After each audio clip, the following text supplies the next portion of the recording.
I'd spent years relying on just pharmaceuticals, and they managed the symptoms amazingly, but they never healed the root cause, which for me, I had no stress management skills. So meditation combined with functional mushrooms was healing me in places that pharmaceuticals will never reach.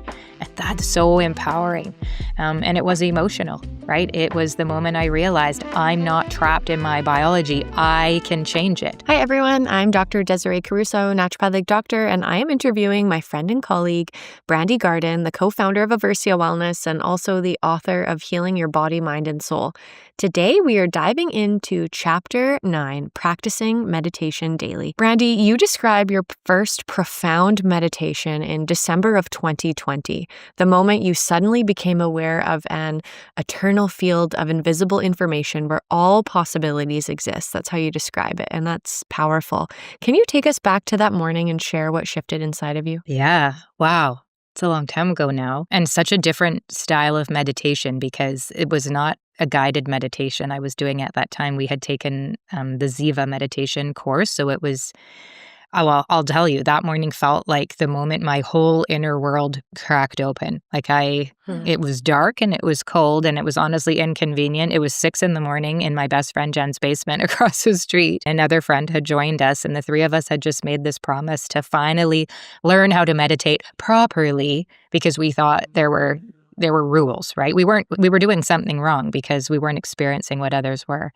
And then suddenly, in that stillness of that morning, something shifted for me. I felt myself drop beneath the noise of my mind into this, like you say, vast, quiet field that felt eternal and like an ocean of pure possibility for me in that moment. So it wasn't a thought or an idea. It was really an experience. And in that moment, I realized there is so much more available to us than this small version of life our stress and conditioning allow us to see. And I just wanted more of it. I wanted more of it. And now, almost 6 years later, and now that I understand how the brain works, I know I had just changed my brainwaves. And when you feel that for the first time, it is magical. It is magical, and it's another layer and dimension of presence. Yes. And I think we could all use more of that in our lives. Yep. You and 2 of your besties committed to waking up at 6 a.m. every day to learn meditation through the Ziva meditation course. What was it about this structure and this commitment that finally gave you access to the depth that you've been searching for? Yeah, I think it was the discipline that changed everything, right? It was like everything, it's habits. So for years, we kind of dabbled in meditation, and it was a pretty little visualization here and 5 minutes of a nap there and a calming breath. But we weren't actually training our minds. So when we started that Ziva course, it gave us a framework, and it was a science-backed method, and there was a level of accountability that we'd never had before. So waking up at 6 a.m. was symbolic. It was us saying, we're no longer hoping for change. We are creating the conditions for it. So within days of starting it, you learn a mantra in that course, and the mindfulness and the structure, it just clicked. It became a practice instead of a hobby. So when you show up for yourself every single day for anything, and it's before the emails and before the kids and before the chaos, you start accessing parts of your mind and body that you did not even know existed. So that early morning commitment became my doorway into the depth that I had been craving for so long, but didn't know that was what I was looking for. And it's really cool to witness you too, because I think you're one of the most disciplined people I've ever met. Like, you're very competitive with yourself in a very healthy way of like, I'm not giving up on myself and I am doing this every day. And it's very cool to watch and also see the changes. I think a lot of us could use more of that in our life. And moving into mantras, you chose the mantra Swaha, surrender to higher energies. And you have repeated it, I'm sure, thousands, if not tens of thousands of times. How did this practice of surrender begin reshaping your healing and how you moved around and through the world? Yeah. We were given a list of words to choose from that would be what we repeated as our mantra. I had never heard that word. It's a Sanskrit word. And choosing Swaha felt like choosing a new identity. like, it was big. So it Yeah. means surrender to the higher energies, or just surrender in my mind as I'm saying it, and repeating it over and over softened something in me that I think had been very rigid for decades. Mm, And up until then, like have said so many times, I was the classic Gen X doer, right? Push mm, hard, figure it out, hustle and grind, hustle your way through it. But when you start to whisper, and I don't say it out loud, it was like Emily Fletcher, the leader in Ziva meditation, she describes it as a whisper of an echo in the back of your mm, mind. So when you whisper swaha in your mind thousands of times, you start to let go of the illusion that you're supposed to control everything, right? mm. That surrender became my superpower. It opened the door for healing to me. It made space for intuition to come in. It helped me stop resisting life and start partnering with it. So it didn't make me passive. I think it made me receptive. And that subtle shift changed the entire trajectory of my emotional and physical healing in the moment. So thank you for the compliment that I am committed, and I'm not just saying it. I truly Mhm. believe we all have everything we need within us to heal. And that doesn't mean I'm healed. I am healing. It is a process. And I think we're always shifting from wholeness to healing, from wholeness to healing. And I'm very in acceptance or surrendered to the idea that that will be my life. But I will never give up on myself, because it feels so good when you touch wholeness. And I think there's a reframe and shift in perspective that life is a becoming process. There's Yes, no arrival. You can achieve things, but you're always becoming. 100%. You're always becoming. Okay, you have this metaphor that is in this chapter that is just so genius. And it talks about imagining stress as withdrawals Yes. and meditation as deposits into a bank account, this analogy. Mhm. How did reframing stress this way shift your emotional regulation in daily life? Yeah, that honestly changed my life. For years, I was overdrafting my nervous system without even realizing it. I think so many people are. If you're a teacher, I know you are. Parenting, withdrawal, deadlines, withdrawal, building a brand new company, multiple withdrawals before breakfast. Big one. Big. And yeah, meditation became finally my deposit, right? The thing that replenished my internal balance. So once I saw it that way, everything, it's like it just clicked. Instead of feeling like stress was a failure on my part, it was just math to me. And if I want stability, I need more deposits than withdrawals. Like, it's just math. It was so simple. So I think just that simple reframing gave me emotional regulation I had never had before. It meant fewer tears and fewer flare-ups and far more moments of joy.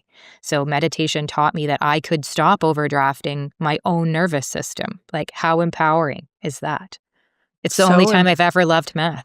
So empowering. Wow, there you go. Yeah. Double whammy.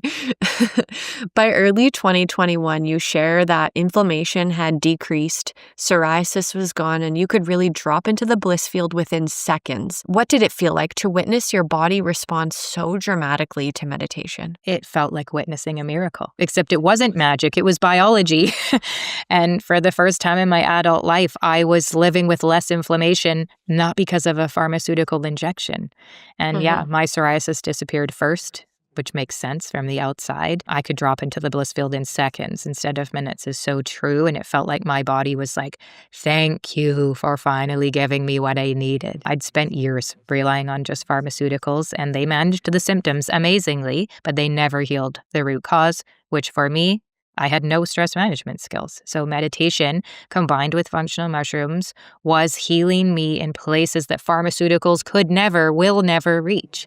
And that's so empowering. And it was emotional, right? It was the moment I realized I'm not trapped in my biology. I can change it. Like, I am the source of my thoughts. I am the source of my healing. I have everything I need in me, but I've got to get to work. I've got to be committed, and I've got to stick to it. Yeah, definitely.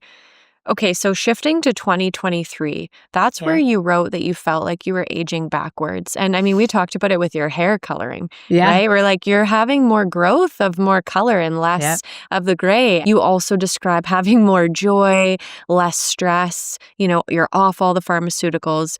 How did learning the neuroscience and quantum physics Mm. pieces behind meditation really help explain what you were experiencing? Yeah, learning the science made everything make sense for me. Like, it was Mm, just the coming together. So I read a yeah. book, Breaking the Habit of Being Yourself by Dr. Joe Dispenza, and it explained in scientific language what my soul already knew to be true. And I mean, I don't know how many times I said yes while I was reading it, but the neuroscience just showed me that stress literally wires the brain into old patterns, and meditation unwires them. Mm, So, quantum physics showed me that my thoughts and my emotions are constantly interacting with a field of possibilities, of unlimited possibilities out there. mm, Epigenetics showed me that I wasn't a prisoner of my genetics, which is what I had already always been taught. My environment and my emotions were influencing how the genes expressed themselves.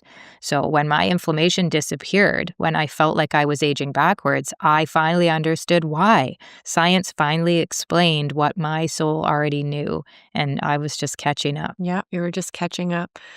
So, in this chapter, you talk about your first meditation retreat where you went to Cancun in 2024. Yeah. This meditation retreat, you meditated for 40 hours, you studied neuroscience, you did coherence healings and walking meditations on the beach at this retreat. What was the single most transformative insight that you brought home from that experience? Whew. Yeah, I think the transformative insight was understanding not intellectually, but experientially what Mm, happens when the heart and the brain come into true harmony. We call that coherence. So mhm, during coherence healings and walking meditations, there were moments where my heart felt wide open like it hadn't before. And my brain was so relaxed. And in that alignment, I felt connected to everyone and everything around me in an instant. So it taught me that healing isn't something that we force, which mhm, old me, I'm a recovering perfectionist, and there's really no room for perfectionism here. It's something that happens naturally when we get our internal systems working together instead of against each other. And I think there's a lot of learning, like alongside 40 hours of meditation, there were 25 hours of lectures on neuroscience. And when we get the knowledge to work with, now we can get the brain to feel what the heart has always been leading with. And when you mm, connect the two, it's a very beautiful, relaxed understanding that is not happening in the brain alone. mhm, mhm. There's nothing quite like that coherence when Yeah. you feel it. Yeah. What I love about this chapter is there's something that you say that is very grounding, especially for people who are maybe they just can't get into meditation. They're struggling with that. And you say there's no right or wrong way. You can't mess this up. Yeah. I think that's validating for people because we think that it has to be a certain way. Yeah. For someone who feels intimidated by meditation, what does it really mean to simply sit and connect with the real you? Yeah, it means we remove that pressure to get it right. I can't tell you how many people say to me, I want to meditate, but I don't know how. Yeah, I need to learn how. Meditation is not about stopping your thoughts or becoming a monk. Like, I think that's what they're thinking. Like, I can't stop my thoughts, so I must be doing it wrong. But no, if you're aware that you're not stopping your thoughts, you're actually doing it right. And that's a victory that you recognized that you were having a thought in the moment because it means you can come back to the present moment and stop having the thought. Mhm, So it's simply sitting with yourself, the real you, the part of you that's always listening, always observing, always aware. So there is no right or wrong way. You really cannot mess this up. If you are breathing and you are paying attention, you are doing it. Meditation, it's not about silence, it's about self connection. There's always going to be noise about us.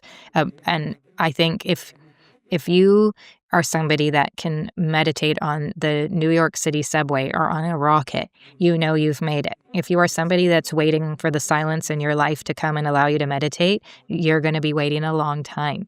It's not about perfection. It's just about commitment and consistency. Yeah, you have to create that space Yeah. and then be committed to it and do it consistently. Yeah.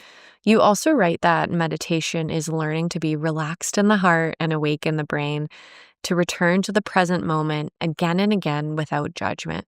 How did learning to be the witness transform your healing journey? Yeah. I mean, becoming the witness changes everything. When you learn to observe your thoughts instead of getting swept away by them, you create space. Mm-hmm. Space to choose differently. Everything's a choice, right? To Mm-hmm. respond differently, to be different. You get to choose to show up how you're choosing to show up instead of it just being the reaction that is a condition or a pattern or a program you've been running maybe for 30 years. It's the difference between reacting from those old patterns and instead responding from presence. So witnessing my thoughts gave me freedom from them because some of my thoughts were not, I had not been aware how intrusive those thoughts were. We talk about, I can't remember who said this to me, but a friend calls it the roommate. The roommate that's always there in your mind. You need to tell them to shut up sometimes. And the more you shut them down, the less they'll talk to you. And when I got freedom from that roommate, it just became the foundation of my healing. It was the beginning. Mm-hmm. You describe dissolving into this endless black sea of nothingness, a mystical meditative state people have described for thousands of years. What did that moment teach you about the nature of consciousness? Oh,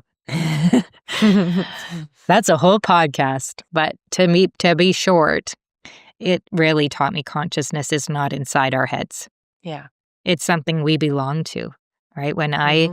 dissolved into that endless black sea of nothingness, I wasn't scared because I wasn't alone, right? I Yeah. felt connected to everything for the first time.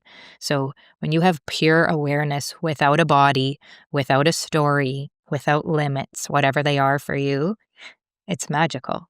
And I understood why people had been meditating for thousands of years. Like, oh, this is why it will never go away. And it's always been here. That state just reminds you that you are so much more than your circumstances. You are so much more than your symptoms. You are so much more than your past. So in the nothingness, I realized I was connected to everything, and so is everyone else. So Mm-hmm. get in there. I'll see you there. Yeah, get in there. Chapter 9 shows how meditation helped you connect to the unified field. But in Chapter 10, asking for synchronicities, these connections start showing up in your physical reality. Absolutely. Brandi, would you say that meditation is what opened the door for synchronicities to start flowing into your life? Yes. Meditation tuned my awareness so that I could see what was always there. And seeing is believing. Can't wait. Don't miss it. Be well, everyone.